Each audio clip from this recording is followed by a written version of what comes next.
स्वागत है दोस्तों एक बार फिर से हमारे YouTube चैनल पर। दोस्तों आज हम फिर कक्षा 9वीं सामाजिक विज्ञान में अध्याय 4 के जो हमारे बाकी प्रश्न बचे हुए थे, उन प्रश्नों को इस वीडियो में हम कवर करेंगे। तो दोस्तों अगर आपने अभी तक हमारे चैनल को सब्सक्राइब नहीं किया है तो चैनल को सब्सक्राइब कर लीजिएगा, ताकि ऐसे नए-नए वीडियो आप तक हमेशा पहुँचते रहें। हमें यहाँ पर देखिए प्रश्न नंबर 12वां दे रखा है, वैज्ञानिक वानिकी यानी कि साइंटिफिक फॉरेस्ट्री किसे कहते हैं? तो इसका उत्तर होगा दोस्तों वैज्ञानिक तकनीकों के प्रयोग के द्वारा जंगलों के संसाधनों का प्रबंधन और संरक्षण करने की वैज्ञानिक वानिकी कहते हैं। संसाधन में केवल पेड़ ही नहीं आते बल्कि इसमें जल, जानवर, पौधे भी आते हैं।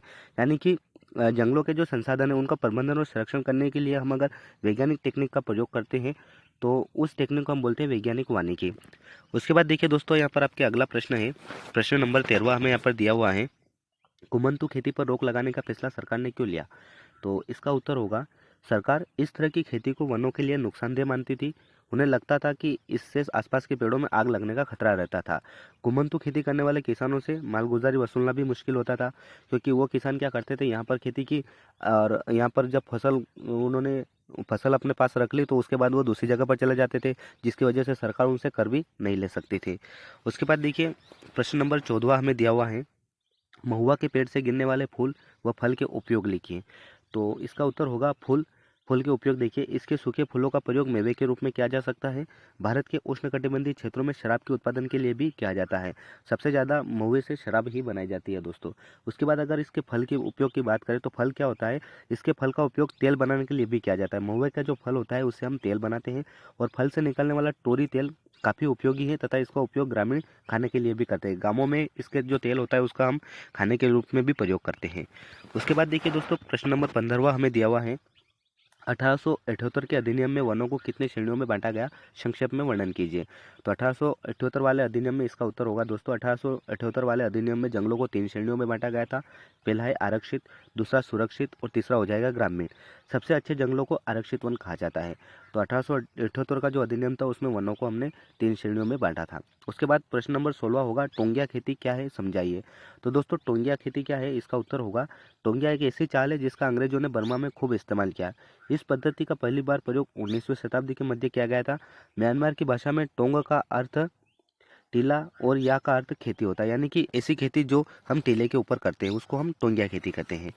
उसके बाद प्रश्न नंबर 17वां हमारा हो जाएगा दोस्तों, रेलवे व जहाज निर्माण के ने किस प्रकार वन विनाश में भूमिका निभाई, समझाइए। तो इसका उत्तर होगा रेलवे के विस्तार का वन क्षेत्रों में कमी में महत्वपूर्ण योगदान रहा। रेल की पटरियां बिछाने के लिए आवश्यक स्लीपरों के लिए भारी संख्या में पेड़ों को काटा गया। जहाज निर्माण जहाज निर्माण उद्योग वन क्षेत्र में कमी के लिए दूसरा सबसे बड़ा कारण रहा, जो कि यूरोप में वन खत्म हो चुके थे। ऐसी स्थिति में उनकी नज़र भारतीय वनों को कठोर और टिकाऊ लकड़ी पर पड़ी।